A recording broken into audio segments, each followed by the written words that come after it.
સુરત શહેરના સલાબતપુરા પોલીસ સ્ટેશનની ટીમને ઇન્ફોર્મેશન મળી હતી કે સલાબતપુરા પોલીસ સ્ટેશન વિસ્તારમાં જે રાજહંસ એમ્પિરિયા કરીને જે છે માર્કેટ, એની બાજુમાં એક વ્યક્તિ મેફેડ્રોન ડ્રગ્સ એમડી લઈ અને આવી રહેલ છે અને ત્યાં ઊભો છે. આ પ્રકારની માહિતી મળતા પોલીસે ત્યાં જઈને તપાસ કરી હતી.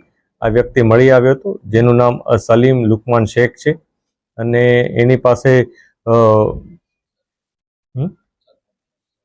પાસે 7.4 ગ્રામ એમડી મળી આવેલ હતું, જેની કુલ કિંમત 74,000 રૂપિયા થાય છે. આ ઉપરાંત એના પાસે મોબાઈલ અને રોકડ રકમ મળી હતી. કુલ 80,900નો મુદ્દામાલ પોલીસે જપ્ત કરેલ છે.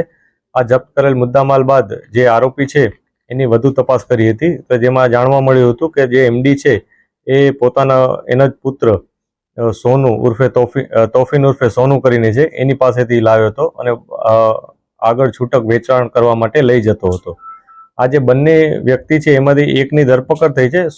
તોફીન ઉર્ફે સોનુ, એની ધરપકડ બાકી છે. પોલીસ એની તપાસ કરી રહી છે. આ ઉપરાંત આ બંને વિરુદ્ધ અગાઉ એનડીપીએસનો ગુનો નોંધાયેલ છે અને આ ઉપરાંત એના ઉપર જીપી એક્ટ 135 વગેરે પ્રકારના ગુનાઓ પણ સલાબતપુરામાં નોંધાયેલ છે.